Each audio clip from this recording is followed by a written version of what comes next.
Salut les copains, on est là pour débriefer le match d'hier soir entre Liverpool et Real de Madrid. On a eu aussi un très beau match entre le PSG et le Bayern de Munich qu'on débriefera dans un autre temps. On va se focaliser d'abord sur Liverpool-Real. Moi je vous avoue, j'avais les deux matchs, j'en avais un sur l'ordi, un sur le téléphone, et puis on switchait entre les deux. Et finalement avec le carton rouge du côté du Bayern, la deuxième mi-temps, je me suis plus penché du côté de Liverpool, et même si j'ai regardé aussi la première mi-temps, mais en yeux-temps. Et finalement, j'ai fait deux bonnes mi-temps parce que j'ai fait la première mi-temps du Bayern qui était de bonne qualité. J'ai fait la deuxième mi-temps de Liverpool de Real où il y avait de la qualité, mais il y en avait autant qu'en première, voire même autant. Il y en avait autant. Donc, on va débriefer ce premier match entre Liverpool et Real de Madrid. Et on a eu le même scénario. On a eu le même scénario que l'année dernière. L'année dernière, rappelez-vous, il y avait déjà un duel entre le Real et Liverpool, encore à Anfield, et encore McAllister qui marque contre le Real de Madrid pour sauver l'équipe. Ça s'était fini sur un 2-0. On avait déjà fait un petit peu un récap dans la preview sur l'autre vidéo de lundi. Où d'ailleurs on avait mis la pièce du côté de Liverpool. Pour le coup, moi sur mes deux pronostics entre Liverpool et le Bayern, j'avais mis les deux vainqueurs. Les deux sont passés, donc pour l'instant, on touche du bois, mais pour l'instant, j'avais les deux bons pronos, on va dire. Même si j'avais même pronostiqué, je crois, le 2-1 pour le Bayern. Enfin bon, voilà, bref, c'est annexe, on s'en fout. Et évidemment, McAllister qui a reproduit la même un an plus tard, parce que c'est vraiment à quelques jours que ça joue, mais c'est vraiment un an plus tard. Et McAllister qui répète l'histoire, qui marque un but et qui offre la victoire à Anfield pour Liverpool. Et donc du coup on va examiner un petit peu ce qui s'est passé dans le match, parce que c'était intéressant, parce qu'on retrouve un petit peu un Liverpool qu'on avait début de saison dernière, avec de l'intensité et tout ça, entre le match d'Aston Villa qui était déjà de meilleure qualité, et celui-là contre le Real de Madrid qui fait office de valeur, parce que le Real de Madrid n'est pas non plus une mauvaise équipe en Liga, et même en Champions League ils étaient sur déjà 3 victoires sur 3, notamment avec la victoire contre Marseille qu'on avait bien évidemment vu un peu plus tôt dans la saison. Euh, Au niveau du dispositif, on a retrouvé le 4-2-3-1 avec le trio au milieu de terrain comme l'année dernière, Sobolozza, Gravenberch, McAllister du côté de Liverpool. Wirtz s'est écarté côté gauche, mais on va le voir, Wirtz qui avait un rôle vraiment déterminant dans cette victoire pour moi, dans le jeu créé par Liverpool. Salah côté droit, Hugo Ekitike est devant, préféré à Isaac qui est un petit peu en retour de blessure. Et du coup, Connor Bradley à droite, et voilà ce qui change un petit peu. Robertson quand même à gauche à la place de Kerkez, faut le noter. Et du côté du Real, on est sur un 4-1-4-1, sur un 4-3-3 avec Kamavinga répété côté droit, qui l'avait fait pendant le Classico contre le Barça notamment. Ça avait bien fonctionné. Ça a un petit peu moins fonctionné là. Güler au milieu de terrain avec Tchouaméni. Bellingham était un petit peu plus haut. Et voilà, du coup, Fede Valverde qui a dû s'exporter sur le côté arrière droit. Et voilà pour les compositions de ce match-là. Et sur les statistiques du match, il n'y a pas photo quoi. Il n'y a pas photo. Liverpool c'est 2,51 d'expected goal à 0,45 pour le Real de Madrid. Autant dire que le Real de Madrid était inoffensif. Xabi Alonso l'a dit dans la conférence de presse, qu'ils ont manqué de dangerosité. Et, euh, et de l'autre côté, Arne Slot, lui, a dit à ses mecs, on fait le choix, soit on fait un bloc bas, soit on fait un bloc haut et on y va à fond. Ils ont choisi le bloc haut, ils y sont allés à fond. Résultat, 17 tirs à 8. Euh, voilà, plus de passes, plus de possession pour le Real, mais au final une position qu'on peut qualifier de stérile au vu du peu de nombre d'occasions créées par le Real. Le réel problème, c'est que dans ces matchs-là, c'est un petit peu comme l'Atlético, on avait eu un petit peu cet épisode-là à l'Atlético Madrid, c'est qu'ils sont là par séquence, c'est-à-dire que pendant 5-10 minutes, tu vas les voir, ils vont avoir deux trois occasions, ils vont mettre un peu le feu, et après ça va s'éteindre, mais pendant un quart d'heure, 20 minutes, et tu comprends pas. Donc ça manque de régularité encore au Real, et du coup, on va se pencher un petit peu plus sur Liverpool, avec Wirtz, qui avait le rôle hybride, entre guillemets, mais qui a mis en difficulté le Real de Madrid, et qui a jouer un rôle déterminant dans la construction du jeu de Liverpool. Je vous explique pourquoi. Wirtz et démarre côté gauche. Le problème, c'est que Wirtz, c'est pas un milieu gauche, c'est un numéro 10. C'est un technicien qui se met au milieu de terrain.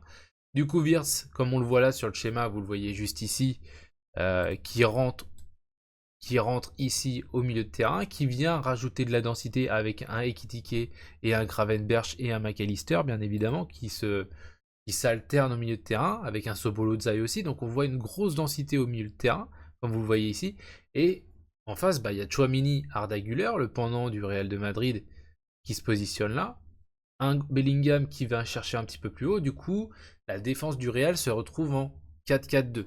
Là, il vous manque Carreras qui est normalement sur le côté gauche, là, qui doit être sur Salah. Mais du coup, le Real décide de défendre en 4-4-2 et avec Wirtz qui rentre à l'intérieur du terrain, ça laisse tout le couloir à Robertson et à chaque fois à un milieu de terrain de venir prendre ce côté à Robertson, ce côté un petit peu excentré, un milieu de terrain qui vient reculer pour créer du jeu, en plus de Konaté et Van Dijk qui en créaient déjà. Forcément, Robertson et Salah écartent au maximum les lignes. Voilà, comme vous pouvez voir, Robertson et Salah sont collés chacun dans leur ligne, et ce qui étire forcément la défense du Real de Madrid. Wirtz s'insérant au milieu de terrain monopolise du coup un défenseur central. Pour le coup, c'était Ulsen qui s'est beaucoup occupé de lui, qui a dû rester sur Wirtz pour le marquage, puisque là, on a Arda Güler, on a un Tchouaméni qui va monter un petit peu plus haut sur un Sobolozza qui vient chercher les ballons, comme on l'a vu dans la situation précédente, vous le revoyez juste ici, où c'est McAllister qui se retire un petit peu. Il y a toujours un milieu qui suit pour aller au marquage et éviter que ça soit lui qui relance. Et du coup, là on a l'exemple avec un Bellingham ou un Tchouaméni qui vont sortir. Là on a Tchouaméni qui est sur Gravenberch, Bellingham qui sort sur Sobolozai. Mais du coup, qui s'occupe de Wirtz, qui est censé être l'arrière gauche? On va pas mettre un Kamavinga ou un Valverde à cette position-là. Donc du coup, c'est Ulsen qui se retrouve. Et Ekitike, du coup, peut profiter des espaces qui se créent derrière Ulsen et se créer des occasions dans leur profondeur. D'autant plus qu'on l'a dit notamment dans la preview, Ekitike a offert un vrai duel physique à Militao et Ulsen, où on sait que la défense, cette charnière centrale du Real, le jeu de tête, le jeu du duel, ce n'est pas leur force. Leur force, c'est la relance, c'est le jeu au pied. Même lorsque le Real a cherché à mettre un petit peu plus de densité, un petit peu plus de pressing, parce que le nouveau dispositif de Xabi Alonso, c'est ça, c'est mettre un petit peu plus de pressing, un petit peu plus de course pour aller chercher le ballon. Même dans ces situations-là, Sobolozza, McAllister et Gravenberch ont très bien su gérer les timings, c'est-à-dire quand accélérer le jeu, quand ralentir le jeu. Et là, on le voit sur cette séquence-là, il y a toujours un joueur libre à Liverpool, et notamment quand cette densité se fait un petit peu plus au milieu de terrain. On fait 1, 2, 3, et on se retrouve déjà sur le côté avec Connor Bradley, par exemple, là, qui est seul sur cette situation-là, à la 37e minute.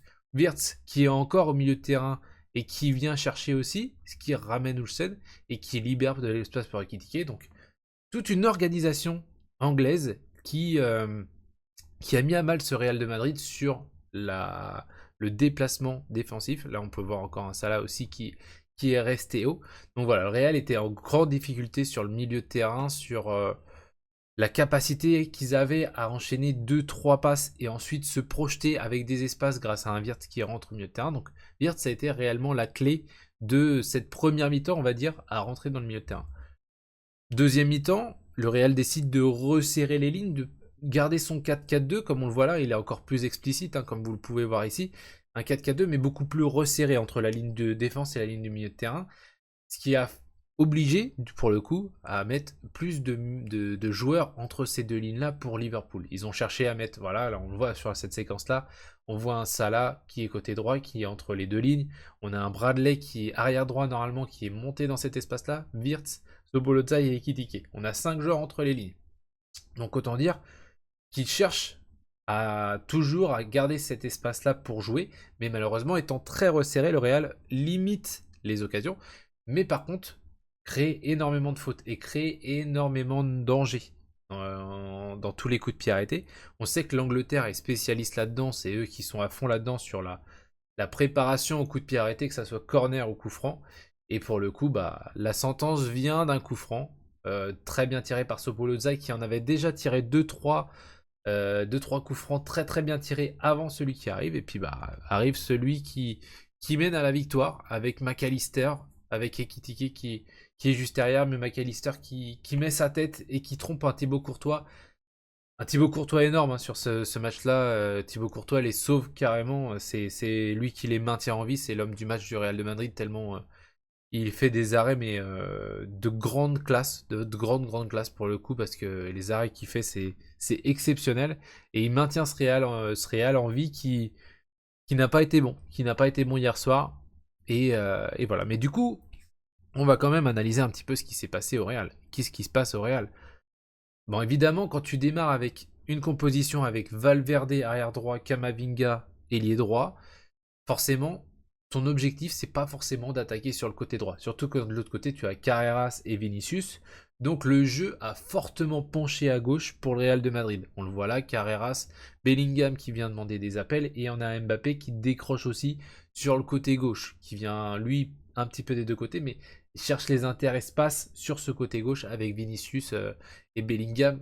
La relation qu'on avait mis notamment entre Bellingham et Mbappé qui se recherche. Évidemment, elle est restée pendant le match, mais a été infructueuse, on va le dire. Chouameni, Arda Güler, Ulsen et Militao qui sont les relanceurs, qui sont, comment dire, les responsables de l'organisation du jeu, de la variété sur les côtés. On l'avait vu sur la preview qui cherchait à jouer côté gauche pour aller côté droit, par exemple pour se créer des occasions. C'est ce qu'on avait vu pendant le Classico. Là, le problème, c'est que Camavinga et Valverde n'ont fait aucune différence sur leur côté, très bien pris par les deux joueurs anglais sur le côté gauche. Et du coup, la différence s'est fait un petit peu plus pardon, oui, par le côté gauche, oui, oui, exact. Oui, enfin, c'est bon ce que je dis. Donc voilà. Et toujours un Bellingham qui cherche à s'intercaler entre les espaces. C'est lui qui fait un petit peu avancer le jeu, avec Chouameni, Arda Güler qui relance le jeu et Ulsen aussi. Bellingham qui s'intercale entre les lignes pour essayer de créer du jeu. C'était un petit peu lisible, mais en même temps, Bellingham est très fort pour ça. Il est réputé. Enfin, c'est pas qu'il est réputé pour ça, mais c'est sa marque de fabrique de jouer entre les lignes et d'être fort entre les lignes et de vite chercher vers l'avant.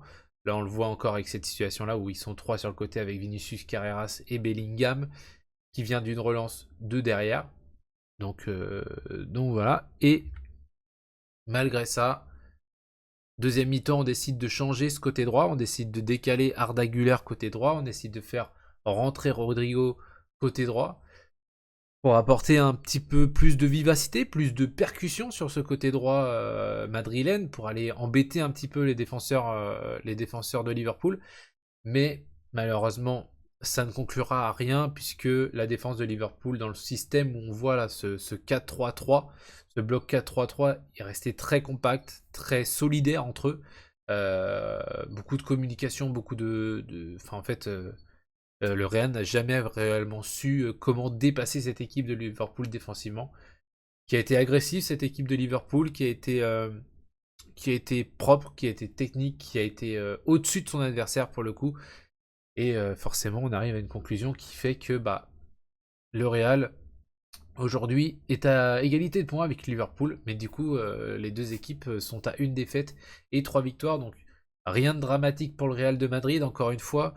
Ils sont encore dans la course, bien évidemment. Ils sont pas mal positionnés. Tu perds à Anfield, c'est pas forcément dramatique. Ce qui peut être gênant, c'est la manière dont ils perdent, notamment avec le fait d'avoir été très peu dangereux pour cette équipe de Liverpool, qui, on le sait sur le début de saison, n'est pas au top de sa forme. Donc ça, c'était peut-être un moment où il fallait jouer Liverpool. Peut-être que ça sera plus dur de les jouer en mars ou en avril. On le verra au moment convenu. Mais voilà. Voilà pour l'analyse entre Liverpool et Real de Madrid. Je vous fais pas une grosse analyse du match de Marseille ce soir contre l'Atalanta. Moi, je vois un match de Marseille qui va être assez compliqué, même si on a un Atalanta qui est pas forcément excellent en ce moment. Mais Marseille est pas mal décimé. Il y a énormément de blessures, énormément de joueurs qui manquent. Et je veux bien que ce Marseille était dur à. En fait, j'aurais pu faire une preview sur ce match-là, mais ça me semblait pas. Comment dire, les éléments font que. Bah, si on n'a pas Aguerd, si on n'a pas tu vois, des mecs comme Guiri, etc., des mecs qui peuvent être titulaires et qui peuvent être impactants, je crois qu'il n'y a pas. Il n'y a pas Emerson Palmieri aussi qui est suspendu. Enfin voilà, il y a plein de petites absences qui fait qu'on va avoir une. Pour moi, on va avoir une compo inédite de De Zerbi et que le match va ressembler à du De Zerbi parce qu'il reste toujours dans son schéma. mais que la compo va être totalement différente et ça va amener beaucoup de choses différentes ce soir. Donc on va avoir un petit peu un match surprise pour moi sur le match de Marseille-Atalanta ce soir. Donc voilà. On vous dit à demain pour un nouveau débriefing. Je vous ferai le match du Bayern PSG un petit peu plus tard parce qu'il faut que je le voie, il faut que je réanalyse, etc. Et puis je vous dis bonne soirée. Ciao.